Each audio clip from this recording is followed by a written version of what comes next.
नमस्कार, सियासी अखाड़ा देख रहे हैं आप। आपके साथ मैं हूं अंजलि भंडारी। तो देश से गद्दारी करने वाले जासूसों की फेहरिस्त लगातार बढ़ती जा रही है। सबसे ज्यादा बात अगर करें हरियाणा से, तो देश के गद्दारों को गिरफ्तार किया गया है। हरियाणा में अब तक कुल 5 गद्दारों से गिरफ्तारी उनकी हुई है। जांच एजेंसियां पूछताछ कर रही हैं। अभी 5 गिरफ्तारियां हुई हैं, लेकिन अभी परत दर परत जब खोल रही है तो न जाने इनके संपर्क में कितने जो जासूस हैं, जो भारत में रहकर भारत का अन्न खाकर यहां पर जासूसी कर रहे थे, और वो भी किस लिए? गद्दार पाकिस्तान के लिए। एक के बाद एक नए नए राज खुल रहे हैं। अब सवाल ये उठता है कि देश की खुफिया जानकारियां पाकिस्तान को देने वाले और दुश्मन मुल्क में ट्रैवल करने वालों के बारे में आखिरकार प्रशासन को भनक क्यों नहीं लगी? ये सभी पाकिस्तान में कोई घूमने और अपने रिश्तेदारों से मिलने नहीं गए थे, बल्कि देश की सीक्रेट जानकारियां ये वहां साझा कर रहे थे। और सबसे चौंका देने वाली बात यहां पर ये आई है कि इनके पास से जो दस्तावेज मिले हैं, इनके पास से जो चीजें मिली हैं, संदिग्ध चीजें मिली हैं, वो इस बात का इशारा कर रही हैं कि ये 1-2 महीने 1-2 दिन की बात नहीं थी। न जाने सालों से ये जासूसी जो है वो यहां पर की जा रही थी। अब आप समझ सकते हैं कि देश की सुरक्षा को किस तरीके से ताक पर रखकर देश में ही रहने वाले इन गद्दारों ने देश के ईमान को बेचा है, और इसी देश में रहकर किस तरीके से वो जासूसी कर रहे थे। तो कुल मिलाकर आज सियासी अखाड़े में हम बात करने जा रहे हैं कि आखिरकार इन गद्दारों के पीछे कौन कौन शामिल है, सुरक्षा एजेंसियां क्यों अलर्ट नहीं रही, किसका फेलियर है, इस पर बात करेंगे। लेकिन हरियाणा के मुख्यमंत्री नायब सिंह सैनी का बयान हम आपको पहले सुनवाते हैं। कि इस प्रकार के लोग दुर्भाग्यपूर्ण है जो हमारे देश में रह करके हमारे देश का खा करके वो सुरक्षा पाकिस्तान को देते हैं। ये दुर्भाग्यपूर्ण है। हमने कहा है कि ऐसे सब लोगों की गहनता से जांच की जाए और सख्त कार्रवाई भी की जाए। ऐसे लोगों को कोई बख्शने का सवाल ही नहीं है। कोई भी व्यक्ति है, जांच चल रही है, अभी अगर और कोई निकलता है तो वो भी सामने आ जाएगा। चलिए, दुर्भाग्य की बात है इस देश के लिए भी कि जहां एक तरफ हमारे वीर सैनिक सरहदों पर देश की रक्षा कर रहे हैं, वहीं इस देश में रह रहे कुछ लोगों की वजह से देश बदनाम हो रहा है। अब राज्यों से अगर उत्तर प्रदेश की बात की जाए, हरियाणा की बात की जाए, या फिर पंजाब की बात की जाए, क्योंकि अभी तक पकड़े गए जितने भी जासूस हैं वो इन्हीं राज्यों में से निकलकर सामने आ रहे हैं। लेकिन कड़ी दर कड़ी जब खोलेगी तो इससे और भी नेटवर्क जो है वो पता लगेंगे। लेकिन बहरहाल सियासी अखाड़े में आज हम बात करेंगे कि आखिरकार इन सब के पीछे क्या वजह रही, किसका फेलियर है, इस पर बात होगी। और हमारे साथ जिम्मेदार गेस्ट हमारे साथ जुड़ गए हैं, जो कि आज हमारे साथ इस चर्चा में शामिल होंगे और जिनसे तमाम सवाल जवाब जो हैं वो यहाँ पर हम पूछेंगे। बीजेपी प्रवक्ता प्रोफेसर विदु रावल जी हमारे साथ इस चर्चा में जुड़ गए हैं, स्वागत है आपका। कांग्रेस प्रवक्ता दिनेश अग्रवाल जी, आपका भी बहुत स्वागत है इस चर्चा में। इनेलो प्रवक्ता ओंकार सिंह जी हमारे साथ इस चर्चा में जुड़ गए हैं, आप सभी का बेहद स्वागत है। अब देश एक तरफ अपने अगर बात की जाए, अपने जो सैनिक हैं वो सरहद पर लड़ रहे हैं। देश इस समय एकजुटता का परिचय दे रहा है, जगह जगह तिरंगा यात्राएं निकाली जा रही है। पहलगाम में जो हुआ वो इतना दुखद वो घटना थी कि पूरे विश्व ने इसकी निंदा की। लेकिन सवाल यहाँ पर यह है कि जब घर के भेदी ही लंका ढाएंगे तो फिर सवाल तो उठने लाजमी है कि उन घर के भेदियों को, उन जयचंदों को ढूंढना किसका काम है? प्रोफेसर विदु रावल जी। आपको नमस्कार, और आपके माध्यम से जनता टीवी देख रहे सभी दर्शकों को नमस्कार। मैं उम्मीद कर रहा हूँ मेरी आवाज ठीक ठाक आ रही है। बिल्कुल सर, आ रही है आपकी आवाज। देखिए, निश्चित तौर पर ये देश की सुरक्षा एजेंसीज का काम है और वही काम कर रही हैं। उन्होंने कार्रवाई की तभी तो आपके पास खबर पहुंची। हमारा और आपने कहीं पर अपना खोजी दस्ता लेकर आप और हम नहीं निकले थे, या हमारे जो साथी प्रवक्ता हैं जो अभी बहुत कुछ बोलने वाले हैं उनको मैं एंटीसिपेट कर रहा हूं क्योंकि आदतन है। उन्होंने नहीं कुछ किया, हमारी एजेंसीज ने कार्रवाई की। उन कार्रवाइयों को अखबार में पढ़कर हम कह रहे हैं कि ये क्यों निकल रहे हैं। क्यों निकल रहे हैं एक अलग सवाल है, और कैसे निकाले जा रहे हैं दूसरा सवाल है। देखिए, ऑपरेशन सिंदूर जब चला और उससे पहले जब पहलगाम के बाद से अब तक पिछले 1 महीने में इस देश ने बहुत सारे रंग देखे हैं, और जिसके लिए स्वर्गीय जनरल बिपिन रावत हम सबको चेता गए थे अपने जीवन काल में हमें वो महान योद्धा जो है हमें चिता गए थे कि हिंदुस्तान को जब भी युद्ध लड़ना होगा तो 2.5 फ्रंट का युद्ध होगा। एक चीन का फ्रंट है, एक पाकिस्तान का फ्रंट है, और आधा फ्रंट वो है जो भारत के अंदर चीन और पाकिस्तान से सहानुभूति रखने वाला फ्रंट है। आप देखिएगा इस डिबेट में आपको इसका सबूत मिल जाएगा जो मैं कह रहा हूं, जो जनरल बिपिन रावत ने। देखिए, तो हमने सब रंग देखे हैं। हम पिछले एक हफ्ते से देख रहे हैं ना कांग्रेस पार्टी का रंग, किस प्रकार से वो देश के शौर्य को छोटा करने का हर प्रयास कर रहे हैं। कभी कहते हैं छुटपुट युद्ध हो गया, कभी कहते हैं कि भाई कुछ किया ही नहीं, कभी कहते हैं कि 15,000 की मिसाइल से आपने 15,000 के ड्रोन को रोकने के लिए 15 लाख की मिसाइल क्यों चला दी। इस प्रकार के भद्दे सवाल सुन रहे ना।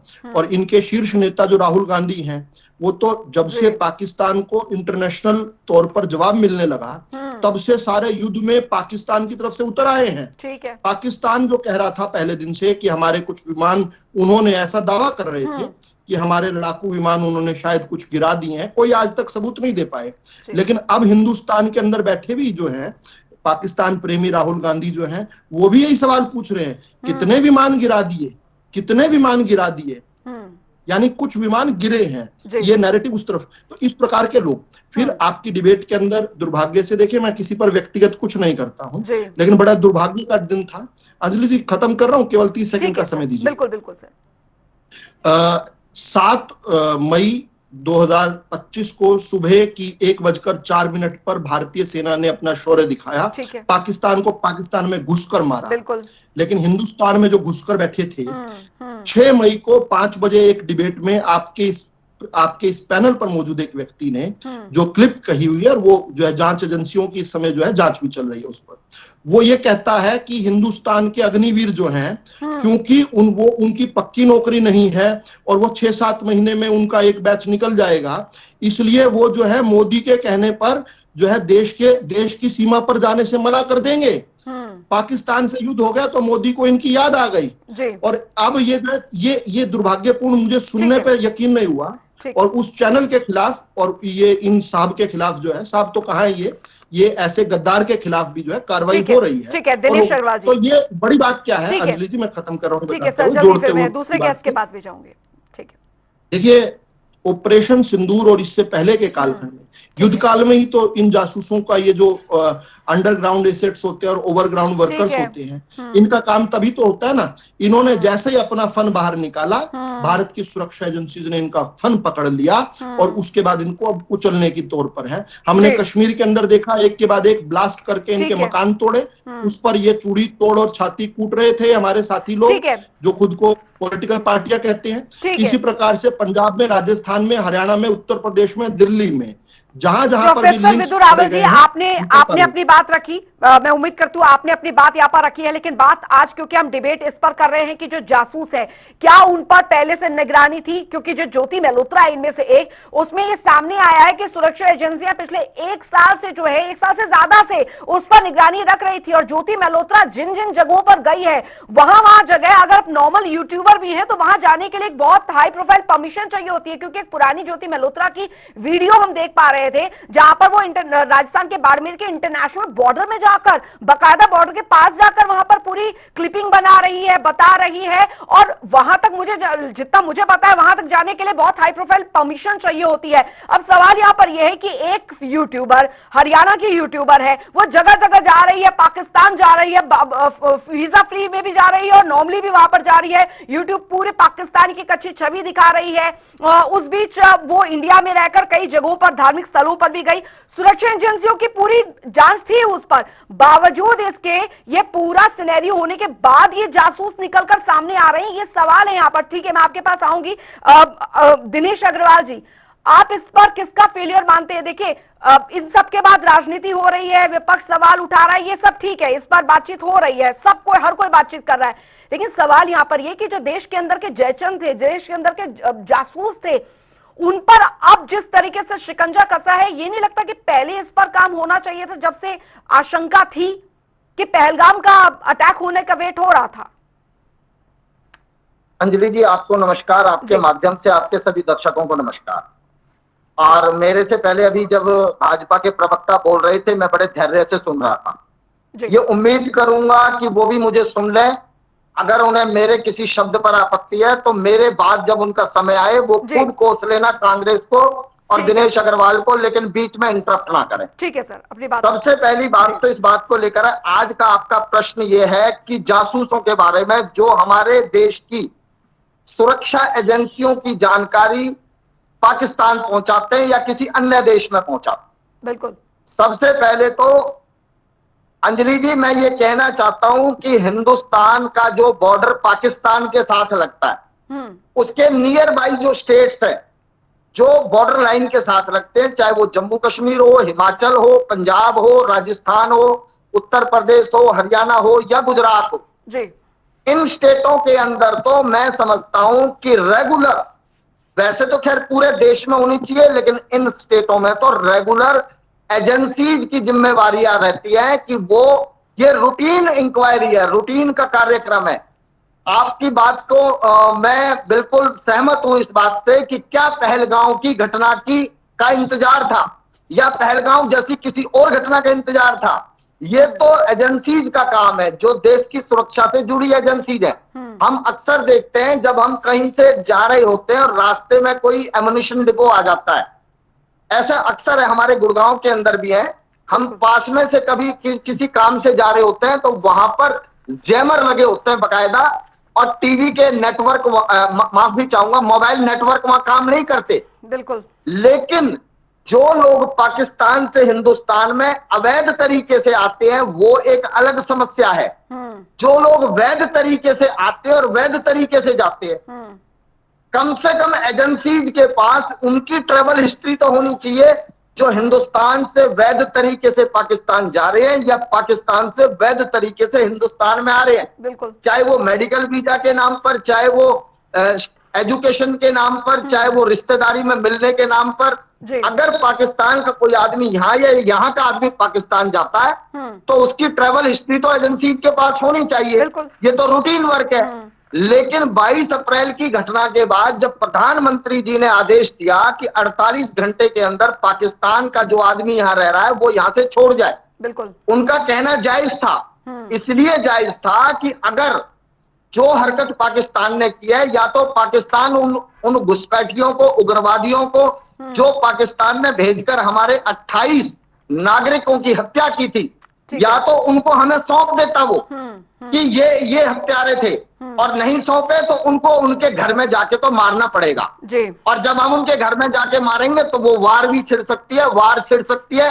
तो हम नहीं चाहते कि उनका कोई, जो किसी, मान लो कोई आदमी अपनी इलाज कराने के लिए आया है या किसी ईमानदारी से अपनी रिश्तेदारी में आया है, वो ये महसूस ना करे मैं हिंदुस्तान में फंस गया या हमारा हिंदुस्तान का आदमी पाकिस्तान में फंस गया। ठीक है। परंतु हम जब बात करते हैं तो हम देश की सुरक्षा की बात करते हैं, हम बात करते हैं तो देश की ईमानदारी की बात करते हैं। लेकिन भाजपा के प्रवक्ता क्या बोलते हैं, अगर कोई सवाल सरकार से आपने कर लिया, कुछ भी सवाल कर दिया, तो आपके सवाल करते ही आप देशद्रोही हो जाओगे, आप गद्दार हो जाओगे, आप सनातन के विरोधी हो जाओगे, आप राम के विरोधी हो जाओगे, आप हिंदू के विरोधी हो जाओगे। दिनेश अग्रवाल जी, लेकिन प्रोफेसर विदुर जी तो कह रहे हैं कि देखिए हमने एक्शन किया तो ये जासूस निकल कर आए, ये अपने आप थोड़ी निकल कर आए हैं, हम आपकी वजह से थोड़ी निकल कर आई है, सरकारी तंत्र ने लाए। अंजलि जी वो जो कह रहे हैं कि हमने एक्शन लिया, तो मैं उनसे बात नहीं करना चाहता। देश की नागरिक आप भी हैं और हम जितने बैठे हमसे ज्यादा समझदार हैं आप। एक्शन लिया तो का क्या मतलब है? ये एक्शन तो रूटीन का एक्शन है। एक्शन लिया तो कोई एहसान कर दिया क्या? क्या एहसान कर दिया?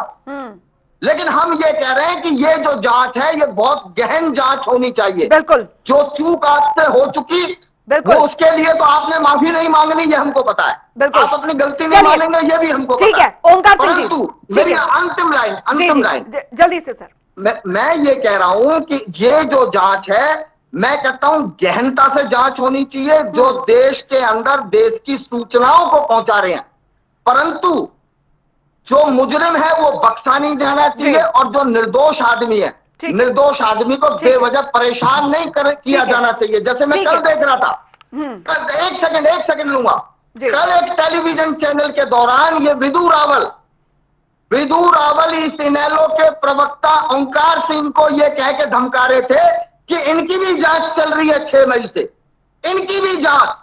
ये जो कहा गया कि इनकी भी जांच। ठीक है, इसका मतलब लौटेंगे दिनेश जी, ओंकार सिंह जी, केवल विदु रावल के पास सर्टिफिकेट है देशभक्ति का। आपको कैसे पता ये निर्दोष है? आपको कैसे पता ये निर्दोष है? है? जांच एजेंसी पे छोड़ दीजिए ना सर, ये डिबेट की बात नहीं है, वो जांच एजेंसी पे छोड़ दीजिए। तुझे बवासीर की बीमारी है, तुझे ओंकार जी को बोलने दीजिए ना सर, अब उनकी बारी आई तो आप लोगों के बीच डिबेट शुरू हो गई। एक मिनट सर, नहीं नहीं नहीं, पर्सनल मत जाइए सर, पर्सनल खानदानी पशु है, तेरे लिए जानवरों का डॉक्टर लाना पड़ेगा।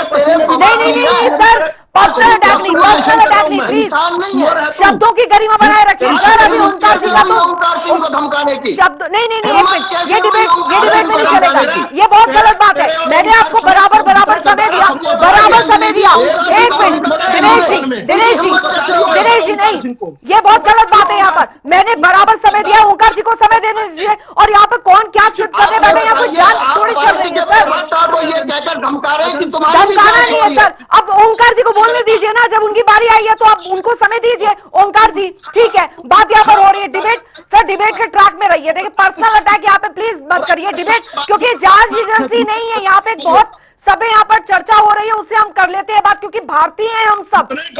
जितने गद्दारों को इन्होंने पिताजी बना रखा है, उन सबको बचा के दिखा देंगे एक बार। नहीं, वो जांच एजेंसी का काम है ना सर। ठीक है प्रोफेसर जी, प्रोफेसर विदु रावल जी, मैं आऊंगी आपके पास।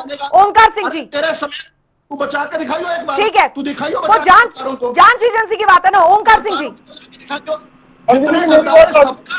ओंकार सिंह जी को बोलने दीजिए सर। विदु रावल जी आ रही हूँ सर, नेक्स्ट आप ही की बारी है जी। ओंकार सिंह जी मेरी बात बोलिए सर, आपको सुन रहे हैं, मेरी बात आ रही है, आपकी आवाज आ रही है, बोलिए। अंग्रेजी देखिए, सुरक्षा एजेंसियों का काम है कोई भी किसी भी धर्म का, किसी भी जाति का, किसी भी पार्टी से संबंधित अगर भारत के खिलाफ काम करेगा तो उसको जेल में जाना। ठीक है, इसमें कोई दो राय नहीं। ठीक है, आपने पूछा कि क्या सुरक्षा एजेंसियों का कर्तव्य नहीं है? उन्हीं का तो कर्तव्य, मेरा कर्तव्य तो नहीं है। सुरक्षा एजेंसियां, उनके पास पावर है, उनके पास सिस्टम है, वो सबकी जांच कर सकते हैं, बिल्कुल कर सकती है, कर सकते हैं, उनका काम है और वो काम उनको करना चाहिए। लेकिन मुझे एक बात का जवाब कीजिए, बार बार एक बात कहते हैं बीजेपी के प्रवक्ता 6 मई को डिबेट की, मैंने बोला कि आज अग्निवीर को 1 करोड़ देने की घोषणा हो गई है। अगर ये 1 करोड़ देने की घोषणा पहले हो जाती तो हमारे अग्निवीर जो अब तक शहीद होकर आए, ये नहीं बोला इसने ये नहीं बोला। अंजलि जी इसने ये नहीं बोला। इसको अवसर मत दीजिए सफाई देने का यहाँ पर बोलने। एजेंसी के सामने सफाई अपनी बकवास बंद कर ले, अपनी बकवास बंद कर ले। जांच एजेंसियां अगर मेरा काम करनी है तो करने दो। प्रोफेसर विदु रावल जी आ रही हूँ आपके पास, ठीक है, आ रही हूँ आपके पास। प्रोफेसर विदु रावल जी आ रही हूँ। ओंकार जी को अपनी बात रखने दीजिए, उन्होंने क्या बोला फिर आपके पास आती हूँ ना सर। ठीक है ओंकार जी, आप अपनी बात पूरी कीजिए, फिर मैं प्रोफेसर विदु रावल जी से बात करूंगी। देखिए, हमारे मुंह में कोई शब्द तो नहीं डालेगा, ठीक है, मैं अपना विचार अपने आप रखूंगा। मेरा विचार है, आप जांच करवाइए मेरी। अरे आपको क्या पता, हमारा आधे से ज्यादा परिवार शहीद हो रखा है। तुम्हारे जैसे लंडू नहीं है, तुम्हारे को कहते हैं सिख फैमिली से बिलोंग करते हैं, आधे से ज्यादा परिवार हमारा शहीद हो रखा है। आप अपनी बात रखिए, और दूसरी बात, चलिए अंजलि जी सुनिए, आज की डिबेट का मुद्दा है कि क्या सुरक्षा एजेंसियों को जांच करनी चाहिए, और दूसरा जो गद्दार है, मैं कहता हूँ गद्दार चाहे किसी भी जाति का हो, ज्यादातर बीजेपी के निकल रहे हैं, वो किसी भी धर्म, किसी भी दल से संबंधित हो, उसको बख्शा नहीं जाना चाहिए। पार्टी कहां से आ गई इसमें? मैं कह रहा हूँ गद्दार किसी भी दल का हो, उसको बख्शा नहीं जाना चाहिए, उसको सरेआम फांसी दे देनी चाहिए। लेकिन जो लोग झूठ बोलते हैं, टीवी पर बैठकर झूठ बोलते हैं, इनका भी अंजाम इनको भुगतना पड़ेगा। ठीक है, आज इनकी सरकार है, ये कुछ भी बोल सकते हैं, लेकिन ये बरगला तो नहीं सकते। ये किसी के ऊपर आरोप लगा सकते हैं, लेकिन उस आरोप को साबित तो नहीं कर सकते। ये बहुत अफसोस की बात है। आज हमें क्या बोलने की आजादी नहीं है? नहीं, क्या हमारा आर्टिकल 19 से छीन अग्निवीरों को लेकर, प्रोफेसर विदु रावल जी का कहना है अग्निवीरों को लेकर जो आपने बयान दिया वो गलत था।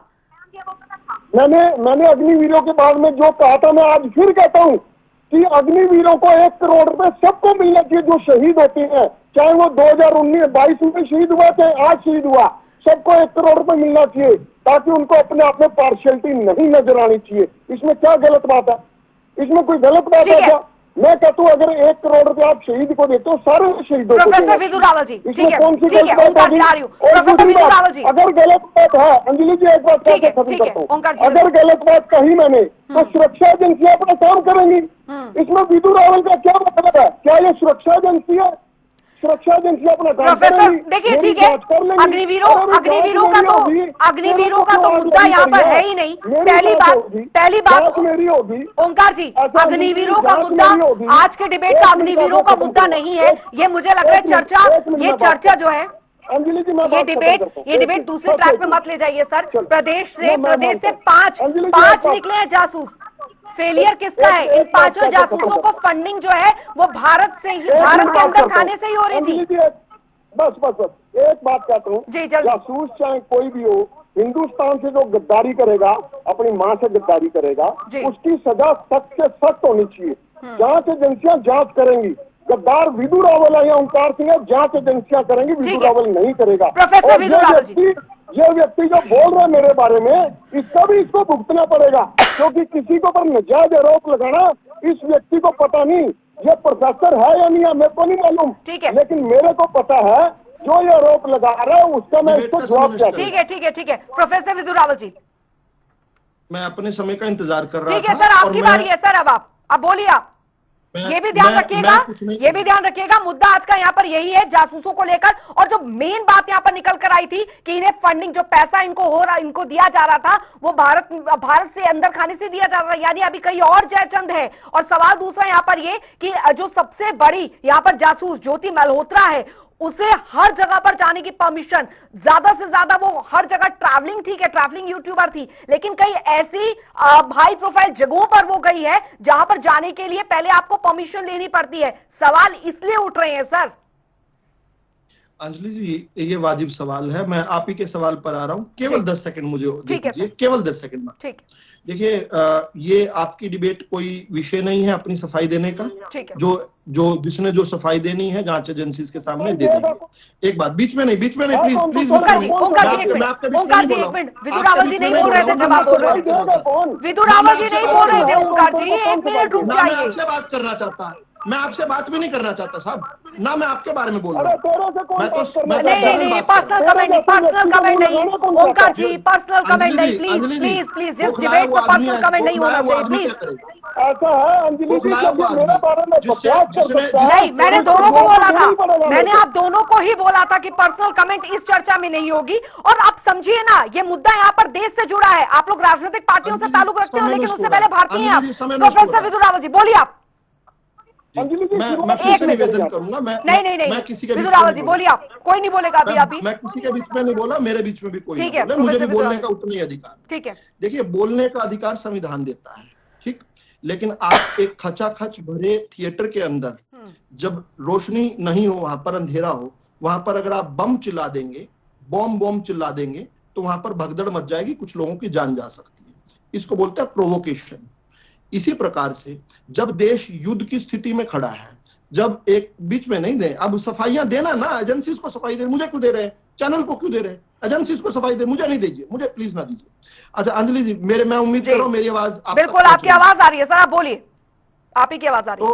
तो जब देश युद्ध स्थिति में खड़ा है, आज तो आफ्टर थॉट और अपनी, मुझे इस बात का, खैर मैं इस बात का जो है हर्ष में हूं कि किसी ने अपनी गलती तो मान ली, आज अपनी स्टेटमेंट से तो फिर रहा है। उस दिन तो उस डिबेट के अंदर लगातार एक ही स्टेटमेंट बोली, और वो मैं स्टेटमेंट दोहरा देता हूं, मैं आपके पास, आपके चैनल के पास भी भेज चुका हूं वो, ठीक है, बीच में नहीं बोलिए, प्लीज ना बीच में बोलिए, प्लीज ना बीच में बोलिए, बार बार रिक्वेस्ट नहीं कर सकता हूं मैं, मेरी रिक्वेस्ट है आपसे, बीच में मत बोलिए, आपके बीच में नहीं बोला हूं मैं, मुझे बोलने दीजिए। अंजलि जी, क्या आप डिबेट को विदुर रावल जी आप बोलिए, ओंकार जी म्यूट है, आप ही की ही आवाज जा रही है ऑन एयर, आप बोलिए, कंटिन्यू रखिए सर। फिर बोलते रहेंगे, फिर बोलते नहीं बोलेंगे, आप बोलिए। मेरा इतना निवेदन है कि इस बात को केवल इसी रूप में मैं शब्द आपको बता देता हूं। 6 मई को जो है, 6 मई की 5 बजे का विषय है ये। 7 मई को देश के अंदर, पूरे देश के अंदर मॉक ड्रिल के लिए जो है एक कॉल की गई थी। इन्होंने शुरुआत यहां से की। क्या होता है, किसी युद्ध में मॉक ड्रिल होती है क्या? पागल बना रहे हैं मोदी और अमित शाह, जान के पागल बना रहे हैं, जनता का पागल बना रहे हैं। पहले तो ये कहा। दूसरा इन्होंने कहा कि उसी दिन क्या हुआ था कि हरियाणा की कैबिनेट ने 1 करोड़ रुपए हर अग्निवीर में भी अगर कोई किसी की दुर्भाग्यपूर्ण किसी को वीर गति को प्राप्त होता है तो हरियाणा की कैबिनेट ने उस दिन तय किया था कि उस दिन उसके तहत अंजलि जी हर कोई अगर शहीद होता है, अग्निवीर हो चाहे सैनिक हो, उनको 1 करोड़ दिया जाएगा। उसके उस पर ही डिबेट थी। इन्होंने उस पर क्या इनसे प्रतिक्रिया मांगी गई। इन्होंने कहा कि आज पता क्यों याद आ रही है, क्योंकि 22 में पहली बार अग्निवीर को 2022 में शामिल किया गया था। अब 4 साल के लिए उनको शामिल किया गया था, 4 साल बाद उनको निकाल दिया जाएगा। और इन्होंने यहां निकाल दिया, नहीं कहा, इन्होंने कहा फेंक दिया जाएगा बाहर। और इसलिए कुछ महीने अब रह गए हैं 2026 आने में, जनवरी 2026 आने में।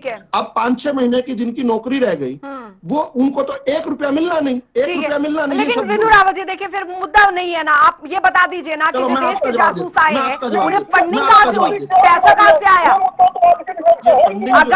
अगर आज मैं भी पाकिस्तान जाती हूं तो फिर पासपोर्ट पे वो पाकिस्तान लिखा जाता है और वहां पर एक भारतीय जो सुरक्षा एजेंसियां वो चौकन्नी हो जाती है कि हमारे देश का ये फला नागरिक पाकिस्तानी। सुरक्षा एजेंसियों की क्यों नहीं नींद खुली? ये सवाल है सर। अग्निवीरों का मुद्दा हम कभी और डिस्कस करेंगे। ये मैं जो पिछला मुद्दा दोबारा नहीं उठाऊंगा इस ठीक है, जल्दी से फिर सर हम कांग्रेस प्रवक्ता के पास भी जाएंगे। इसमें कृपया मुझे समय दीजिएगा, थोड़ा सा डिबेट वाइंड अप का टाइम हो रहा है, प्लीज थोड़ा सा जल्दी। देखिए भारत के महत्वपूर्ण धार्मिक स्थल जो है पाकिस्तान में मौजूद है। ठीक है। ननकाना साहब, पंजा साहब, करतारपुर साहब, जिसमें हमारी श्रद्धा है वो वही है। इसी प्रकार से हिंगलाज माता मंदिर जो है जो बलोचिस्तान में है, रामदेव मंदिर है, अमरकोट शिव मंदिर है, एक के बाद एक मैं गिनवा सकता हूँ, रघुनाथ मंदिर है, सीताराम मंदिर है, कोटली में, मीरपुर में, मुजफ्फराबाद में, क्योंकि ये हमारे देश का जिन्होंने विभाजन किया उन्हें तो केवल सत्ता प्राप्त करनी थी, प्रधानमंत्री बनना था। उन्होंने ये विचार तो नहीं किया कि केवल कुछ 8-10 किलोमीटर और ले ले तो करतारपुर साहब भारत में आ जाएगा, हमारा कुछ पंजा साहब भारत में आ जाए, वो नहीं विचार किया। तो बहुत सारे लोग भारत के बाहर ट्रेवल करते हैं। अब आपका सीधा सवाल जो है आते हैं, और बहुत सारे मैं ऐसे लोग जानता हूं जो हर वर्ष ट्रेवल करते हैं, बकायदा यात्रा लेकर जाते हैं, पाकिस्तान धार्मिक लोग पाकिस्तान जाते हैं। बिल्कुल हिमलाज माता मंदिर के लिए हमारे, मैं जानता हूं, बचपन से जानता हूं कि वो जाते हैं। अंजलि जी मेरे को अब अंत करने दीजिए बताने के लिए। दूसरा आपने कहा मिलिट्री इंस्टॉलेशंस का। आप बहुत अच्छी पत्रकार हैं, लेकिन एक और बहुत अच्छी पत्रकार थी, महिला पत्रकार थी, 1999 के युद्ध में जो है बंकरों में खड़े होकर वो जो है दिया करती थी, और वो पाकिस्तान में लाइव उसका प्रसारण होता था।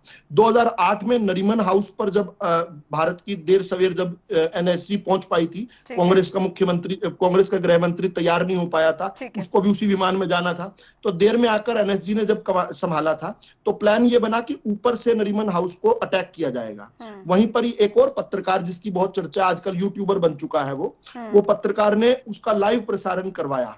उससे वही लाइव प्रसारण जो है वो पाकिस्तान में भी देखा जा रहा था, और बाद में इस बात के सबूत मिले, इंटरसेप्ट की गई वॉइस। मैं खत्म कर रहा हूं अंजलि जी, बात इंपॉर्टेंट है, प्लीज बताने दीजिए।